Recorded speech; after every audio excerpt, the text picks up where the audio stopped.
Good morning. Good morning. Good morning, Linda.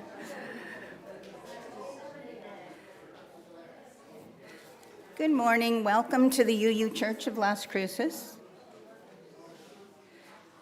During this time of announcements, I would like to just introduce myself. I'm Carol Stanfill on the Board of Directors, so if you have any questions, find somebody that says board member and let us know what's going on. If you want to know about membership, find somebody that's wearing a membership ribbon.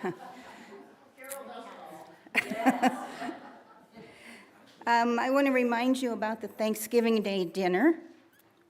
If you're one of the orphans on Thanksgiving and your family is elsewhere, or just a few family members are here, come on over to the church. 1 o'clock, right on Thanksgiving. It'll be a potluck. We need reservations so that they know how many are coming, and just get in touch with Jan Thompson. Are you here, Jan? Jan. Let Jan know. Don't forget, too, on Sunday, December 1st, get ready for truffles. Elwin will be bringing his truffles. There'll be 20 different flavors.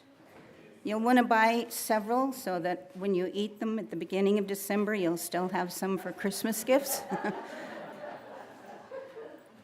The new flavors this year are lemon clove and key lime cinnamon.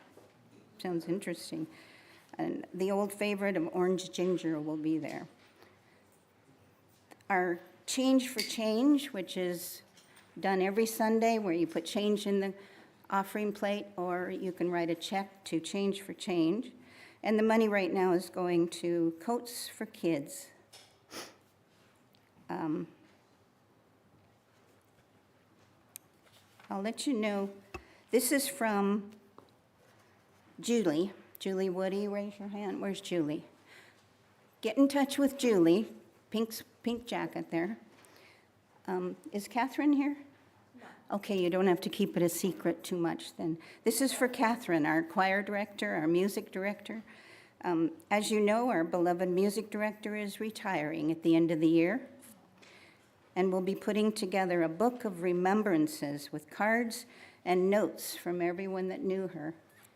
If you'd like to contribute to this book, please send a card or a note to Julie, and she'll put it together for Catherine. Thanks, Julie. Don't forget, today is the last day, so after church, walk on over to the gallery right in the same building here, and you can see the P-Flag exhibit there. It's the Authentic Selves Gallery, in the display in the gallery. They're going to go on tour in 10 days, so it's going away. You need to get in there today until 2 o'clock. It's all, the whole idea of the art is dedicated to trans and non-binary people and their families. And of course, we're part of the family, huh?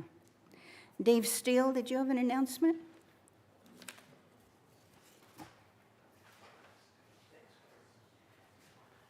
Okay, how many of you could use some good news after the week that was?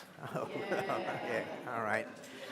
Okay, you may recall that our Animal Advocates Ministry mounted a letter signing campaign in September, calling upon the National Institutes of Health to finally release to sanctuary the remaining 23 chimpanzees being held at the Alamogordo Primate Facility on Holloman Air Force Base.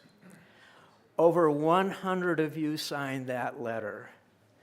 Last week, after over a decade of effort on the part of Animal Protection New Mexico and the United States Humane Society, the NIH announced that beginning in the new year, all 23 chimps will be transferred in small groups to Chimp Haven in Louisiana to live,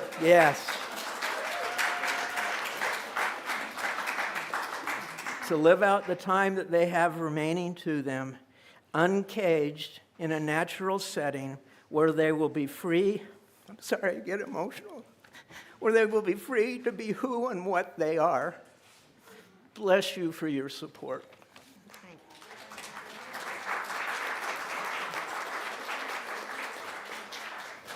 Dave, do you know if there's any way we can see them? Will there be a video or anything? Or do we have to go to Louisiana? I want to go check on them. Chip Haven has a wonderful website. Oh, good. And they do post lots of videos. Okay, get in touch with Dave for more information. Any other announcements? Then we shall begin our service. Welcome.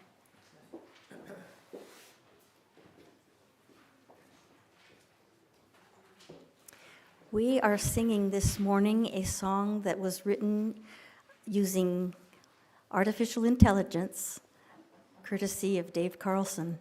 And we're singing it to the hymn, number 1, May Nothing Evil Cross This Door, but the title of it is Love, Truth, and Service. And Nancy will play it all the way through first, and then we can sing it.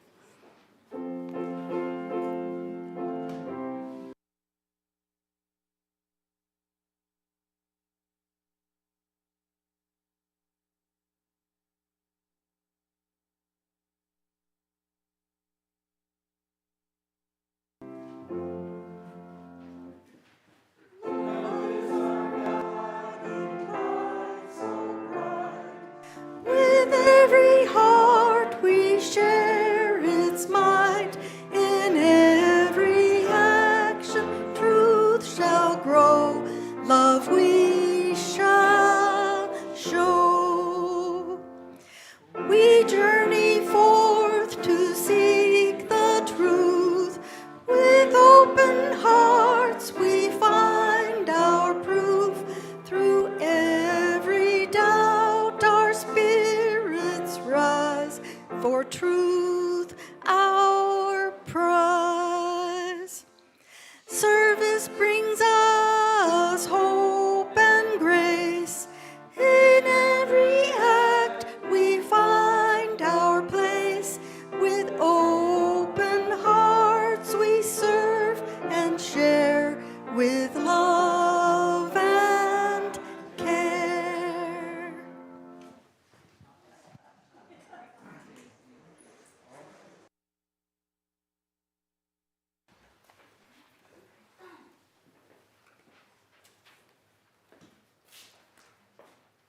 Good morning, church.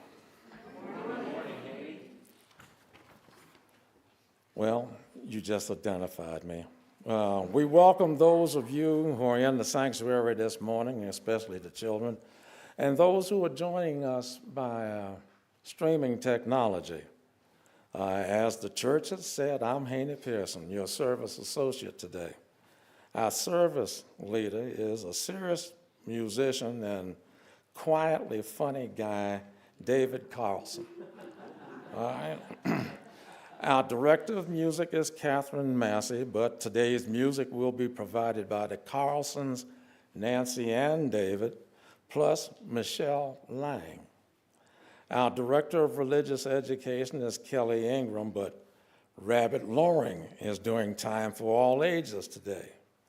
Assisting us are Elwin Nunn on camera, Mike Yasko, streaming technology, and we welcome Claire Neal Wallace back from her stint with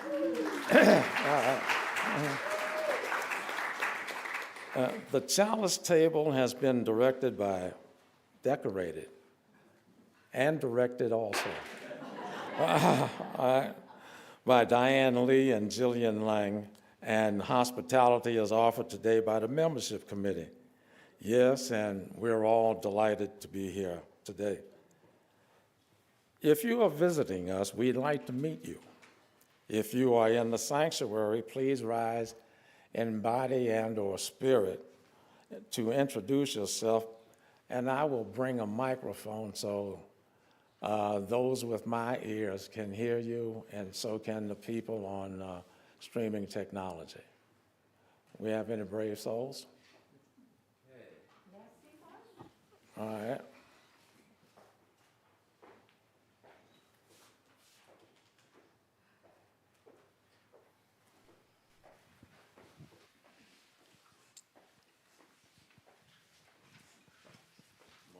Morning. My name is Susan Richards. I'm Rex Myers. We're from Socorro, And today we will be signing the membership book. Thank you. My wife told me that. All right, okay.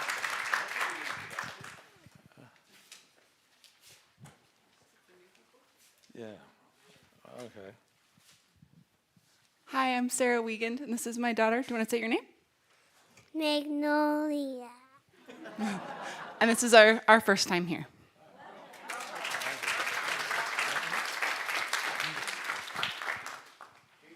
Yo. Oh. You grew up here. You were pointing at someone. All right, okay, fine. All right.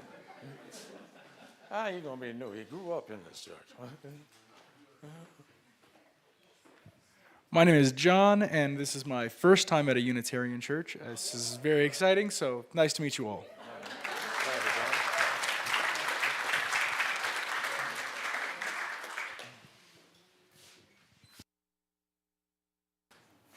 Well, thank you for joining us.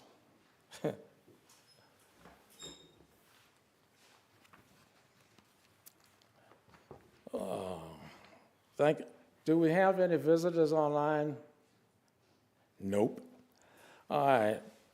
We are very pleased that you have joined us for our service. Please fill out a visitor's card in the lobby, and we can invite you to other activities at the church.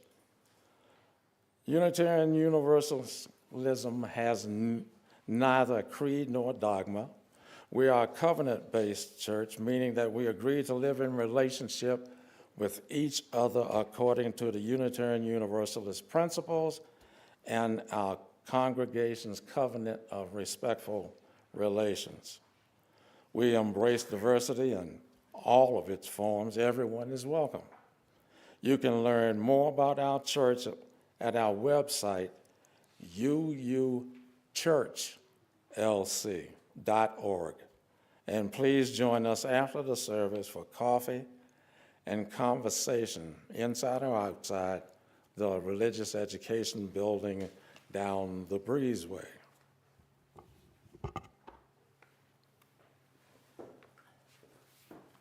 Good morning.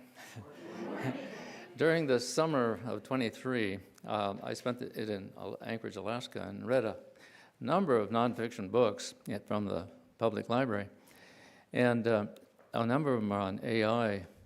One of them that I read was called What Makes Us Human, and it turned out to be just a set of questions that were being asked and the answers being given by GPT-3, which is the basis for ChatGPT. As I was reading those answers, I thought, you know what? It sounds to me like this was all written by a Unitarian minister. Yeah. And so I thought, well, I'm going to write some of these down, and then I'm going to bring them back to you guys and see if you agree with me.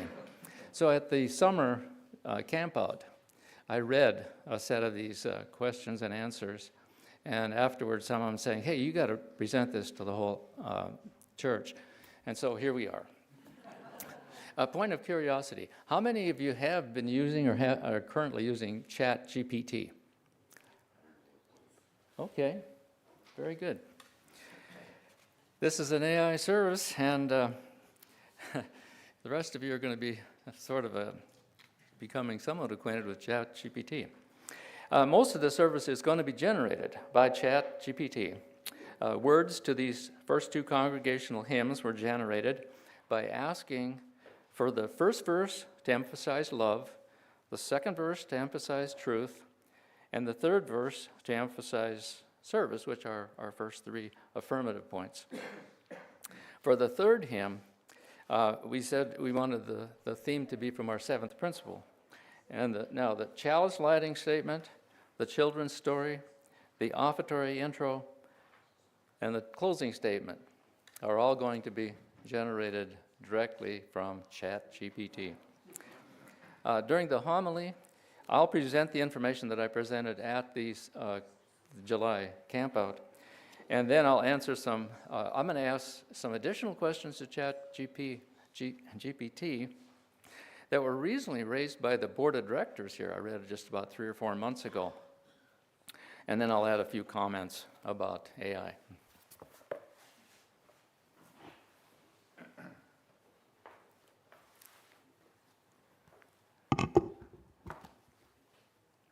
Write a 100-word chalice lighting ceremony statement extolling the use of AI.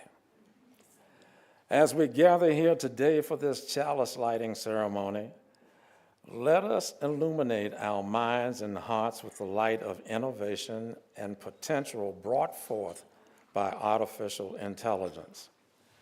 AI stands as a beacon of progress, enhancing our capabilities and fostering creativity in ways we once deemed unimaginable.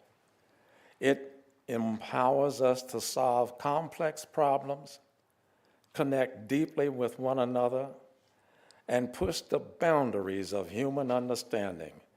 In this moment of reflection, may we embrace AI not as a replacement, but as a partner in our pursuit of knowledge, compassion, and a brighter future for all. Let this light guide us toward that vision.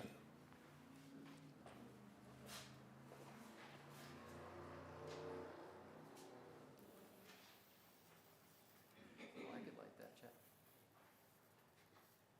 I should have done that.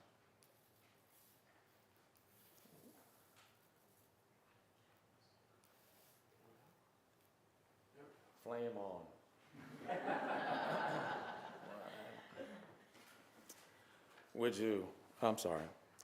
Please rise in body or spirit and join me in the saying of our church's affirmation of covenant and in the singing of the doxology in English and in Spanish. Words on the screens. Love is the doctrine of this church. The quest for truth is our sacrament, and service is our prayer. To dwell together in peace, to seek knowledge and freedom, to serve others in community, to the end that all souls shall grow into harmony with creation. Thus do we covenant with one another.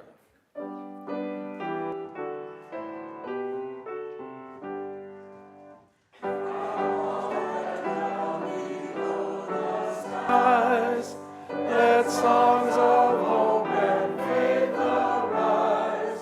Let peace, goodwill on earth be sung. Through every land, by every tongue. De todos bajo el gran sol. Servas esperanza, fe, amor. Verdad, belleza, la canción. Ven para tierra, para vos. All right. Rabbit.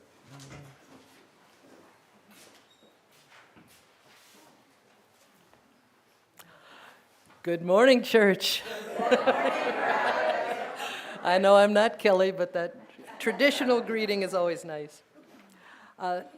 This is a 300-word story for a 14-year-old addressing loyalty. And this is what AI came up with.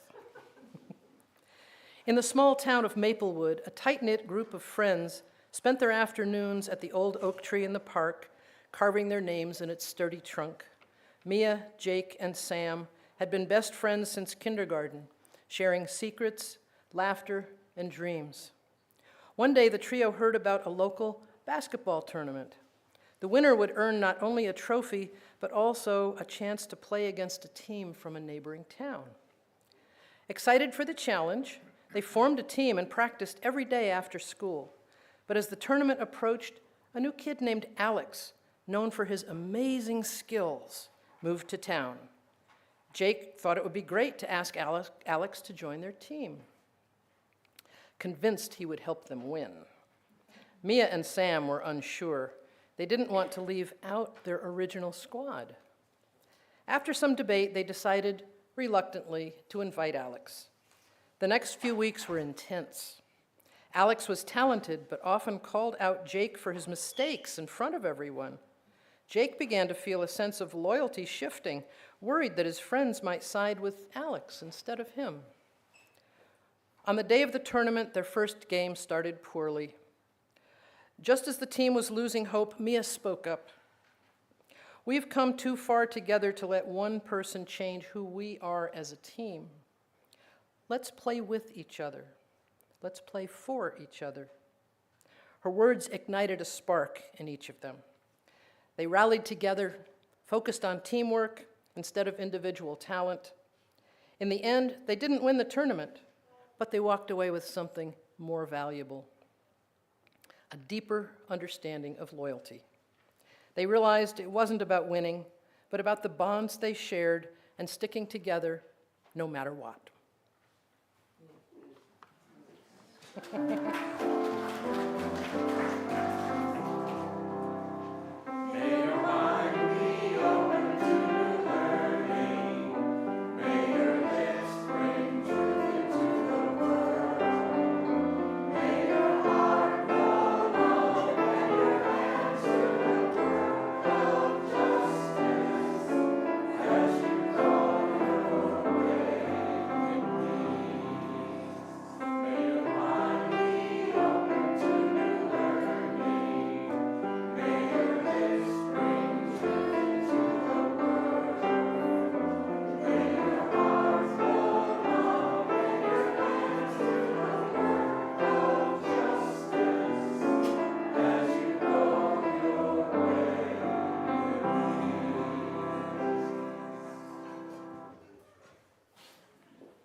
All right, now we're doing another song based on love, truth, and service.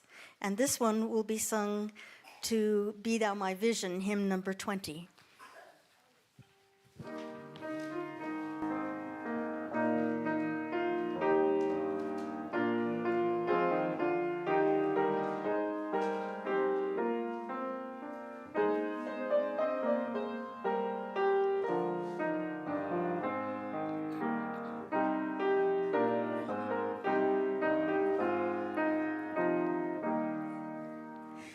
In tender whispers, hearts begin to soar, a magic force that opens every door.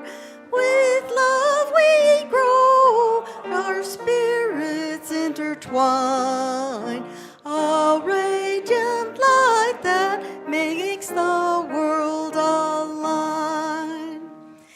In shadows deep we seek the light of truth. With open hearts we challenge fading proof. The journey calls with questions wide and clear. In every step we find what we hold dear. In every heart the call to serve is found. With hands outstretched we spread our love around. Through selfless acts our spirits rise and share. In service given we declare our prayer.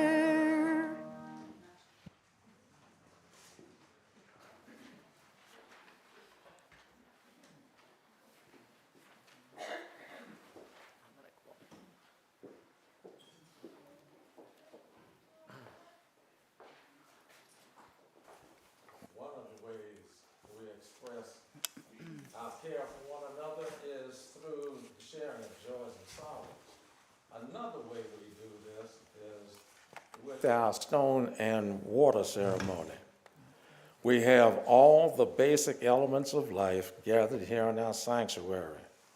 Spirit is above us, and your individual spirit may be represented in one of our stained glass windows. The rocks represent earth as stability and foundation. Water is essential for hydration and cleansing. Air is all around us, full of life-giving oxygen and a breeze to clear away cloudy thoughts. Fire in our chalice provides a guiding light and the warmth of community. Please come forward, pick up a stone, drop it into the water vessel, and silently say to yourselves the joy, sorrow, or concern that you feel.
I will add an additional stone for all of those joys, sorrows, cares, milestones, millstones that remain so deeply buried within our hearts.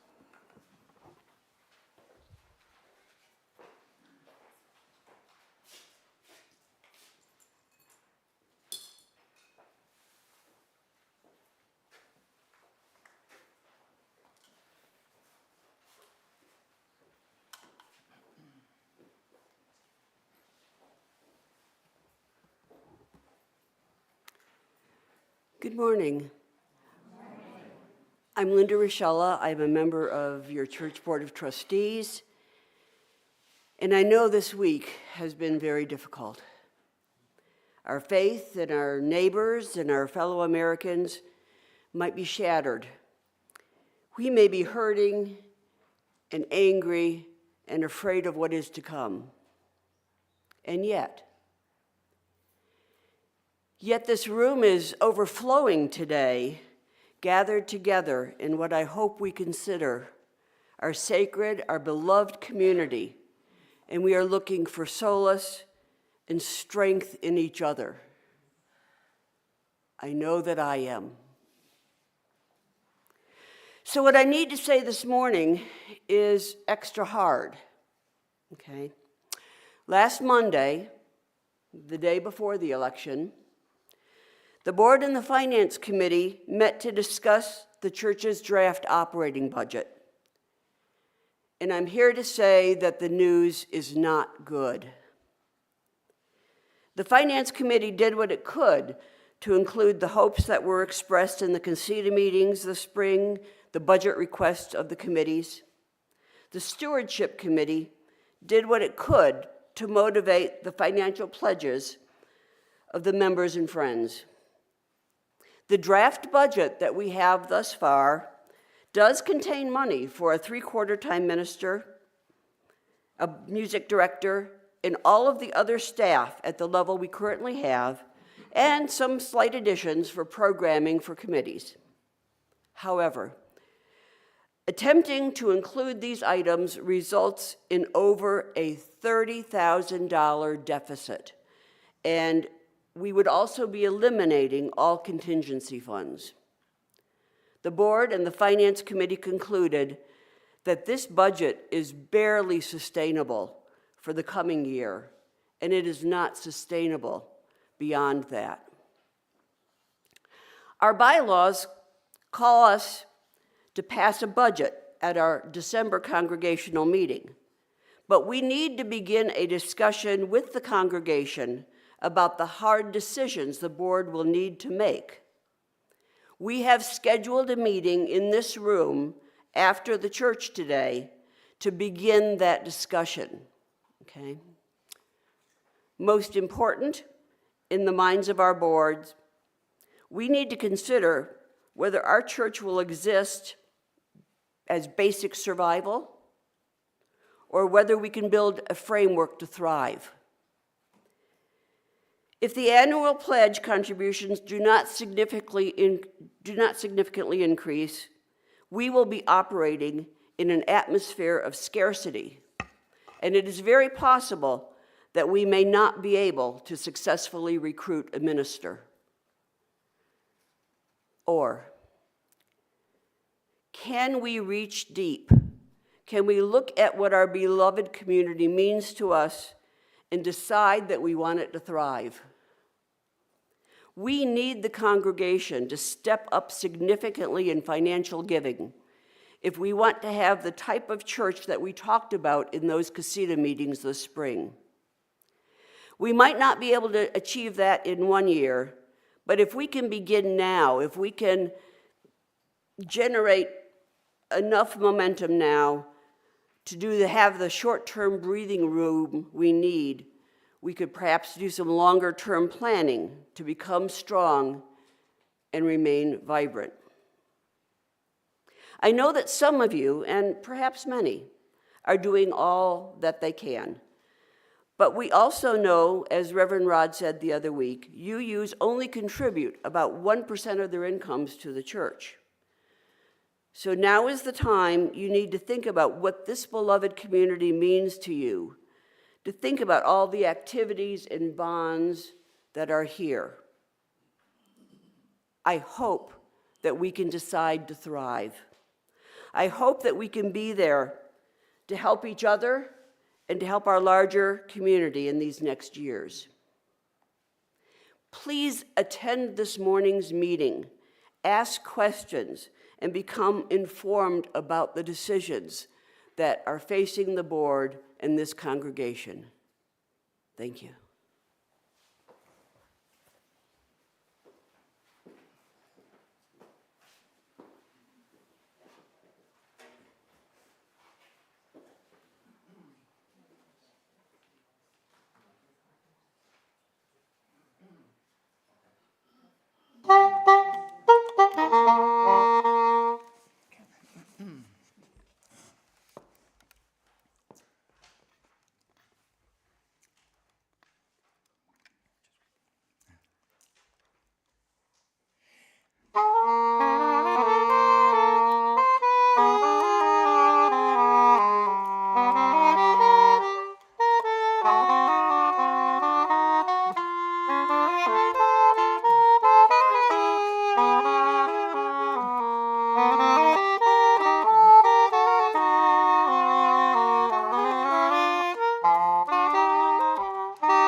Pardon the delay.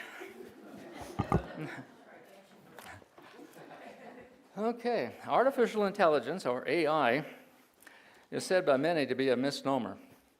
Some say it's not intelligence at all, and others say it's superintelligence, and that calling it artificial is ridiculous. Well, think what you like, but it's here, and it's in your future. It's going to make a big impact, so you may as well accept it and use it. Okay, I would suggest that AI really came to life with the advent of neural networks and machine learning.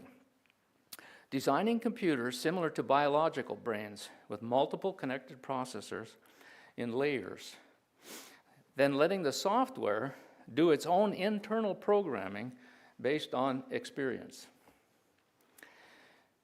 An early example is DeepMind, which learned to play all sorts of games better than humans, like chess and Go.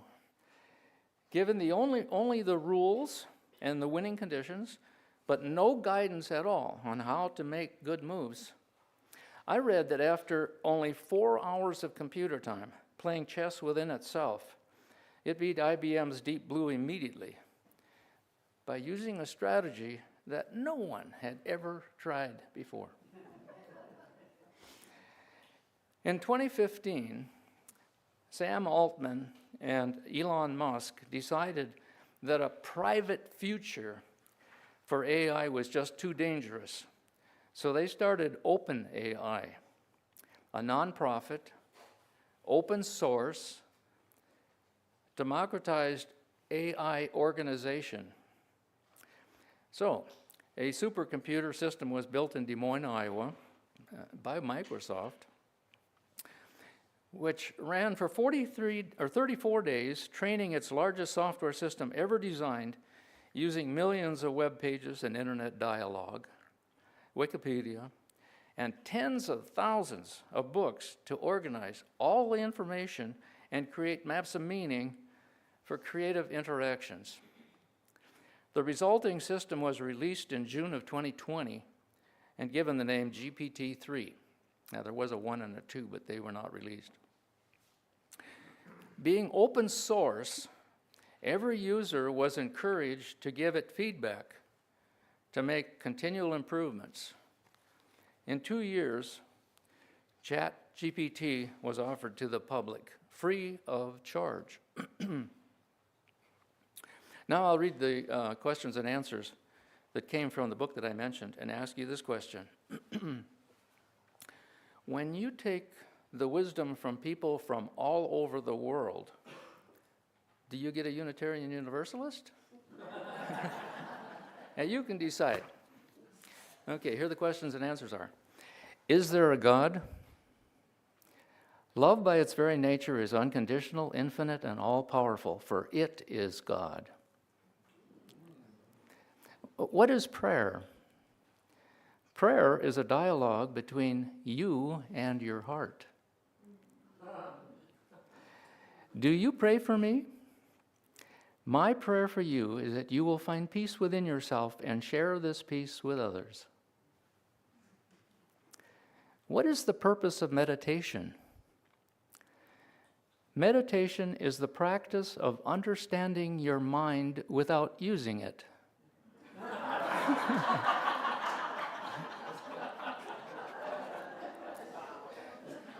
What is the meaning of life? The meaning of life is love. Meaning is something we create inside of us. Don't try to force it. It will come by itself if you are truly open and in touch with your inner self. If we are part of one big mind, then the meaning of life is to get connected to it. How do we make the world a better place? Love the world in spite of its imperfections. Work to perfect yourself, not the world. What is the secret to prosperity? Give. it has the highest return on investment. How do I attract love and kindness to my life? Do one particular kind act each and every day. How do I bring harmony to my life? Learn to appreciate the beauty of simplicity. Learn the power of gentle speech. Learn to trust life. Learn to recognize when action is needed. Do not allow the demands of the world and the ego to keep you from the holy moment of now. What is the relationship between knowledge and freedom? They are different sides of the same coin. You cannot have one without the other. The more we limit and control the flow of information, the less free we are. What is the secret to creative process? Stop thinking about art as the product you are going to produce. Think of art as a verb, not as a noun. Art is what you do, not what you make. What do I need to know? How to say, I don't know. This is the highest wisdom. How do I get to heaven? Heaven is the present moment. You can find heaven right now by paying attention and listening to the present moment with an open heart and mind. Are you in heaven right now? How can I be a good parent? Your love is the only real gift you can give them. Marry someone you love to talk to. Model for your children your own love for each other. And finally, what advice can you give me today? Don't take everything you hear as if it were the gospel truth. Okay, I was reading the minutes of the board meeting here just a few months ago, and I saw a list of items for the mission statement, and I thought, I should ask GPT to give us an answer to those things, okay? Okay, now note that I am reading the GPT answers to my 4 questions that I brought up from that, exactly as printed. But I am going to shorten the whole thing. ChatGPT has gotten a lot more verbose than it used to be. How can I best spread love to the world? It came up with 10 full-page suggestions. Spreading love to the world can take many forms, and it often starts with small actions that can have a big impact. Here are some ideas. Practice kindness. Simple acts of kindness, like complimenting a stranger, can brighten someone's day and create a ripple effect. Volunteer. Give your time to local charities or community projects. Listen actively. Be there for friends and family. Listen without judgment. That can provide immense support and show that you care. Express gratitude. Thank people in your life often. Share positivity. Spread positive messages. Share uplifting stories. Promote causes that bring people together. Practice self-love. Take care of yourself, both emotionally and physically. When you love yourself, it radiates outward and encourages others to do the same. Engage in community activities. Participate in or organize community events that foster connection, such as potlucks, worship, or workshops, or cleanup drives. Support local businesses. By doing so, you help strengthen ties and create a more connected environment. Educate and advocate. Stand up for social justice and equality and share knowledge about important issues. Advocacy can inspire love and empathy in others. Spread joy through creativity. Use art, music, and writing or other forms of expression to share love and positivity with the world. Remember, love is contagious, and even small gestures can make a significant difference. Okay, how can I inspire spiritual growth? Inspiring spiritual growth can be a deeply personal journey, but there are several practices and approaches that can help you and others cultivate a richer spiritual life. Here are some ideas. Meditation and mindfulness. Encourage regular meditation or mindfulness practices. These can enhance self-awareness, foster inner peace, and deepen your connection to the present moment. Reading spiritual texts. Explore sacred and philosophical texts from various traditions. Nature connection. Spend time in nature and encourage others to do the same. Nature can be a powerful source of inspiration and a reminder of the interconnectedness of all life. Cultivating gratitude.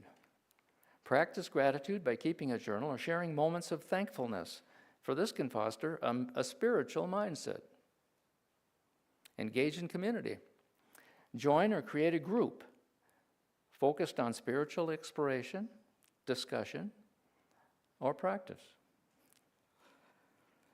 Acts of service. Encourage service to others, as helping those in need can deepen your sense of purpose and connection to humanity. Workshops and retreats. Participate in spiritual workshops or retreats. These immersive experiences can provide new insights and foster growth in a focused environment. Creative expression. Use art, music, or writing as a form of spiritual expression. Stay open-minded. Approach new ideas and practices with curiosity. Embrace diverse spiritual beliefs. Embracing diverse spiritual beliefs can expand your horizons and allow for personal spiritual growth. Personal reflection. Encourage regular self-reflection to explore personal beliefs, values, and experiences. Question: what is the best way to seek truth? Seeking truth is a profound and personal journey that involves inquiry, reflection, and openness. Here are some effective ways to pursue truth. Ask questions. Cultivate a habit of inquiry by asking deep, meaningful questions about yourself, the world, and various beliefs. Practice critical thinking. Consider opposing viewpoints and be wary of biases in yourself and in others. Explore different perspectives. Engage with diverse cultures, philosophies, and religions. Self-reflection. Spend time in solitude to reflect on your thoughts, your beliefs, and your experiences. Seek knowledge. Read books, articles, and studies from various disciplines. Engage in dialogue. Have meaningful conversations with others, especially those who hold different perspectives. Meditation and mindfulness. They can help clear your mind and create space for truth to emerge from within. Stay open to change. Be willing to revise your beliefs in light of new evidence or reasoning. Follow your intuition. While logic and reasoning are important, also pay attention to your instincts and your feelings. Sometimes intuition can guide you toward deeper truths. Stay humble. Acknowledge the limitations of your knowledge and recognize that truth can be multifaceted and complex. Remember, the pursuit of truth is a lifelong journey, and it's not about finding definitive answers, but rather engaging in the process of exploration and growth. What is the best way to work for justice? Working for justice is a meaningful and impactful endeavor that can take many forms. Here are some effective ways to advocate for justice. Educate yourself. Understand the issues related to social, economic, and environmental justice. Read books, attend workshops, follow credible news sources to stay informed about systemic injustices. Raise awareness. Use your voice to highlight injustices in your community and beyond. This can be through social media, blogging, or public speaking. Volunteer. Offer your time to organizations that work toward justice, such as nonprofits focused on social change, legal aid, or community service. Advocate for policy change. Get involved in local or national politics by advocating for policies that promote equality and fairness. This can include contacting representatives, participating in campaigns, or joining advocacy groups. Support marginalized communities. Amplify the voices of those from marginalized communities. This can involve listening to their experiences and supporting their initiatives and leadership. Organize and mobilize. Join or start a movement, protest, or community group that addresses social justice issues. Practice empathy. Approach others' experiences with compassion and understanding. Donate.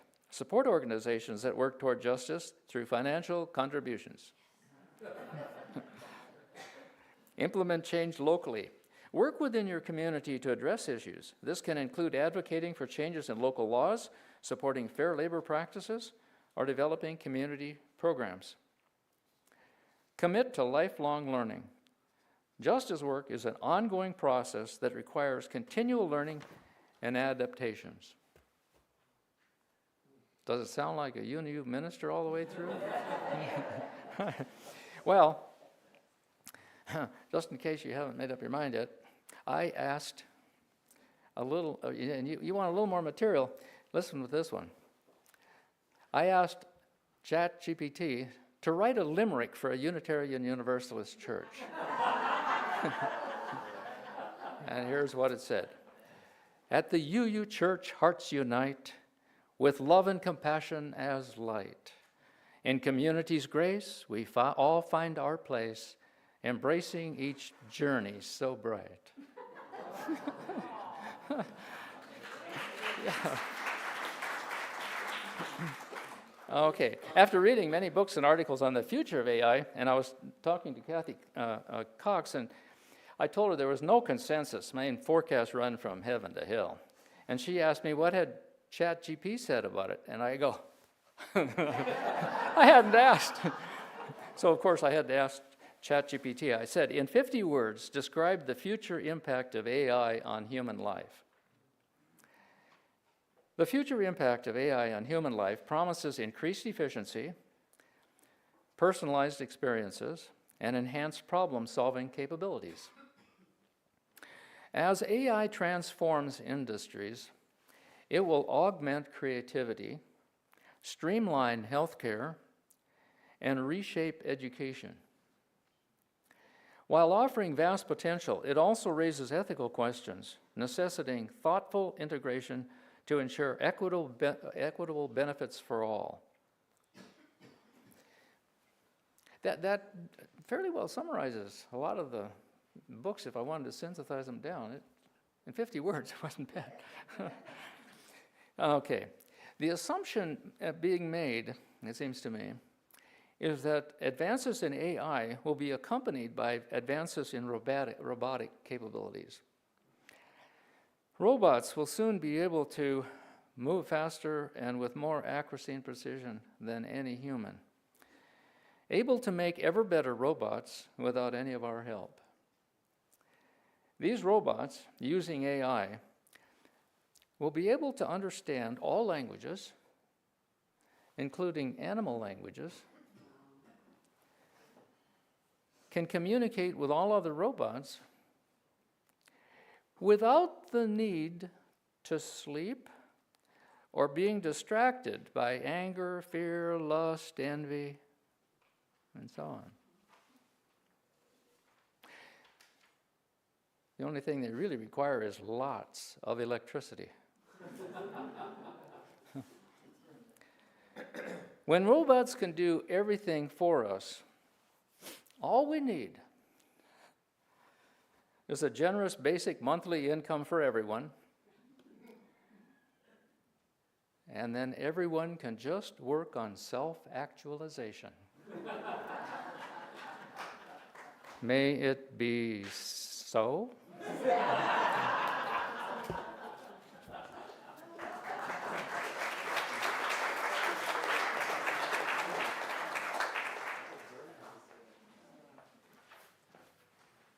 I not only read that book, I've seen that movie.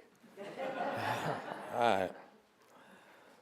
Write a 50-word Unitarian offertory introduction. As we gather together in this spirit of community, we invite you to contribute to our shared mission. Your offerings support our programs, outreach, and the values we hold dear. May these gifts reflect our commitment to love, justice, and connection. Together, we create a better world. Thank you for your generosity. This quarter's recipient for our Change for Change program, the Coats for Kids. You can give by putting your change in the basket, writing a check to the church and putting Change for Change in the note line. Just go ahead and give generously.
For our closing hymn, we're going to sing our UU 7th principle, which is based on the tune for the Beauty of the Earth.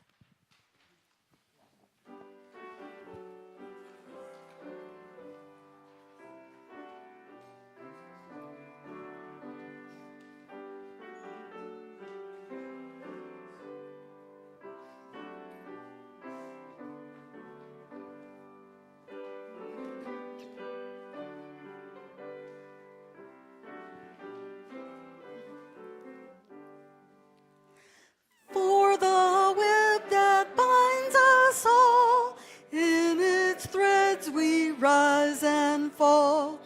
Every creature, plant and stone, in this unity we've grown.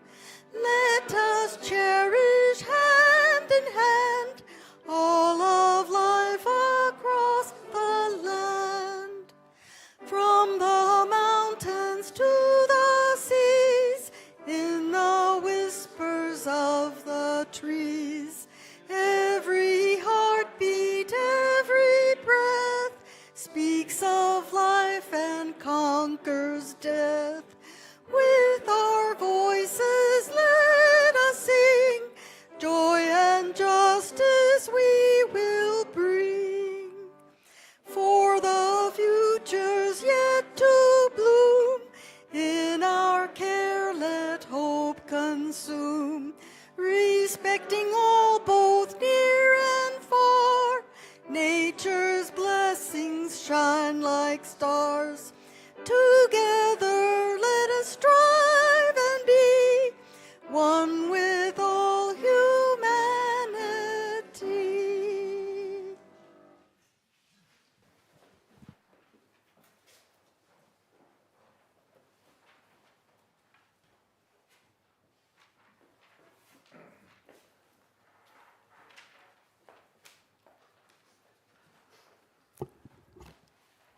write a 50-word closing statement for a sermon describing how our lives can be enriched by AI with a humorous ending.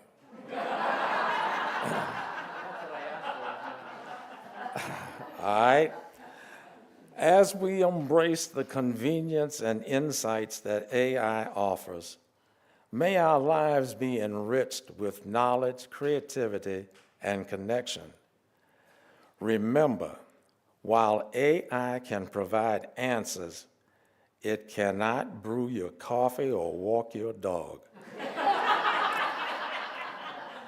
So let's use technology wisely and keep our sense of humor intact. Amen. Lord have mercy. Now, before we extinguish this flame, I want to remind you that we have cut some things from the normal order of service to save time for a talk back question and answer session. David will address questions and concerns regarding this service. Now, join me in saying, as we extinguish the flame, the words are on the screen. We extinguish this flame, but not the light of truth, the warmth of community, or the fire of commitment. These we carry in our hearts until we are together again. Take it. You want me to do the walking while you stand here? Do the what? Walking. Walking? Yes, while you stand here and answer questions. All right. I see we're about 10 seconds over, so there isn't time for any talk back.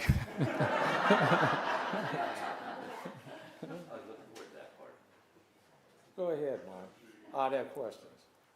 Are there any, well, let me just say, I realize since it's time's up, and if you'd like to leave, just please do. And if you really want to ask me questions, which I probably can't answer, then I'll be happy to take a stab. I did.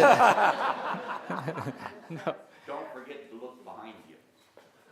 All right, what do you got for a question? And don't forget to come back for the budget meeting.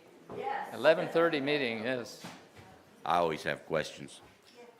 Two, okay, real quick. I'm making it fast. Did you ask it how it goes? No. Did you, first of all, did you try to have AI elicit emotion? And second, the second one, because you might as well filter it in, does AI consider emotion to be a positive input? AI is not, of course, a being per se. It's not an actual brain in a sense. I mean, we don't believe that it has consciousness yet. All it does really is takes the information that has been gathered and tries to put it into some kind of form. And the actual, this is what I find kind of mind-blowing. The actual command for AI is, what is the next best word? Yeah, that's hard to believe, but that's all it needs for a final command to come with all these things we're talking about here. It looks around at everything that's been said and written and done and tries to determine what it should say next, which would be the most appropriate based on all this information, which is incredible. Now, as far as emotion goes and different feelings, it is only collecting what has been described by everyone else as emotions and feelings and what they feel and have. And so in that sense, it is mirroring back feelings that it found. It doesn't need to have them itself. It's mirroring back from the information that's been collected. So, David, if you were to ask this exact same questions that you just gave to us. If I asked AI the exact same question, would you get different answers? Would the answers be different, or would they be the same? well, it wouldn't give the same answer I gave, I'm sure. No, the answers that you read. Would they be Oh, different? well, let me just point out to you, yeah. I decided, the book that I read, What Makes Us Human, it was written a couple of years ago, shortly after GPT-3 was designed. And so it was open for people to put input, to ask questions, get answers, and so on. And it was very succinct. You know, those answers that I gave were amazingly good. So I tried it right now after it's been out. The ChatGPT has been out for a long time. Well, actually, I should point out one other thing. I bought the Pro version of ChatGPT, so I'm paying for it. And when I was first doing this, you would get a free. You had GPT-3. Now they have GPT-4, and so the answers the last I was giving you was based on an updated GPT-4. And so I asked the simple things like, "Is there a God?" And of course, it gave me a full sheet of stuff on talking about all the different ideas people have on God. It says, you know, it depends upon your religion and all this kind of stuff. So it seems to me like it's complicated itself. That's my opinion. I mean, every time I asked those questions about the church, it came in with 10 solutions or 10 ideas. I also asked it the question: how can we be a more inviting congregation? And then it gave me 12, and it sounded like the book I've read on being a welcoming congregation. It's amazing. Yes, Carol. Oh. I kept the microphone. I wouldn't let Amy walk off with it. So you're using this as a paid version, so you're logging in. You use it as you log in each time. So when I use it, I don't log in. And I don't log in either. The answers it gives me are a little more variable. So I noticed that like love was a really common theme, and I wondered if it was remembering some of the conversations you'd had with it, and if that biased in some way its response. Because if I ask it the same question twice, not logged in, I can get very different answers. Yeah, that's true. What you do in one session, it remembers, and it biases the answers towards what you'd like to hear. I think that's true. Toward what you like to hear? Okay. That was my question. I just wondered if your questions and your input had affected. Yeah, it does. For example, you can ask it, what is 2 + 2? And it'll say 4. And you can say, no, you're wrong. 2 + 2 = 3. And now you do a bunch of other stuff, and you come back and say, what is 2 + 2? And it'll tell you 3. It'll for the session while you're actually working on it before you've logged off and come back on.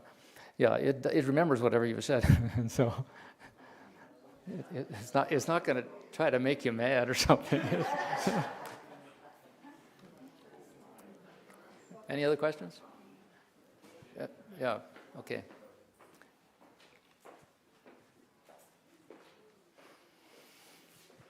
First of all, this was all very fascinating. I mean, you know, I've used it heavily in my graduate work. You know, I've uploaded hundreds of pages of my own writing, and it can create simulations of my own writing using all of my past writing. Like, the things you can do with the AI these days are really fascinating. Yeah, it's unbelievable. Definitely had the opportunity. I have a friend who's Jewish, and I've used ChatGPT to help them develop speeches they had to give in front of temple, and the same thing when I was exploring Islam.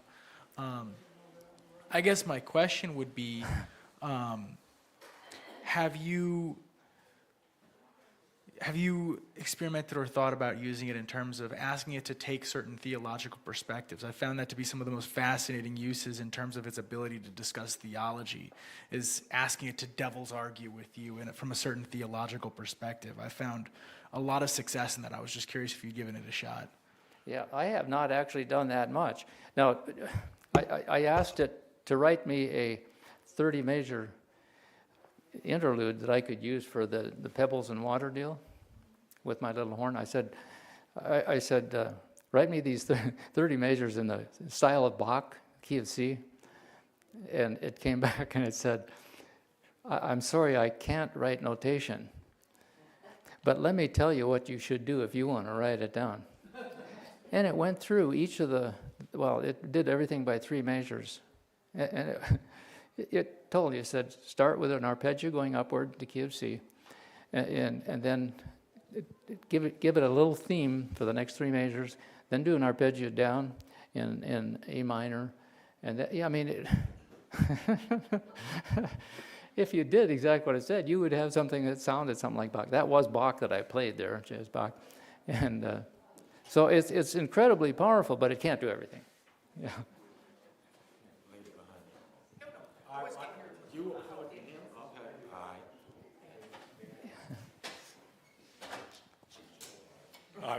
I'll talk for her. Good morning, everyone. So my question is, what cautions would you share when using chat AI about what's some of the high-level bewares? Like in my mind, it's not your absolute go-to, right? It gives you more ideas, but I would like to hear your thoughts on it. Yeah, it seems to me that it's extremely helpful for getting ideas. I mean, when it comes up with all these points, it just opens your mind to more. That's what I see. But you still have to judge. I mean, you may disagree with what it says. I'm surprised at how close it comes to what I actually believe. Back then. What? Where? Why? What, red? Yeah. I don't see a hand. James, okay. Make this the last one. Okay.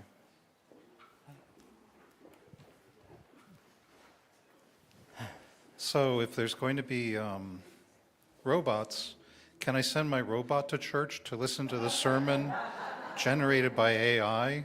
Because that sounds a lot more efficient. I kind of outsource that whole area. Go for it. You know, the future of robotics and AI is mind-blowing. I have no idea what the limits might be. Yeah, one last question, then we'll quit.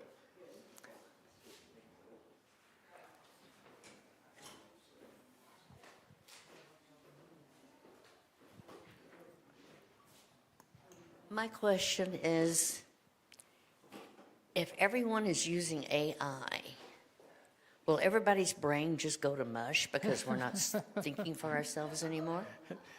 People are worried about that. I mean, yeah, we're talking about our kids now on their iPhones all the time and everything, and it appears that it's not doing their brain a lot of good. Yeah, we don't have to think anymore, do we? Just ask ChatGPT. It gives us an answer. That's a good question, and I wish I could tell you what's going to happen in the future. Okay, well, thank you all.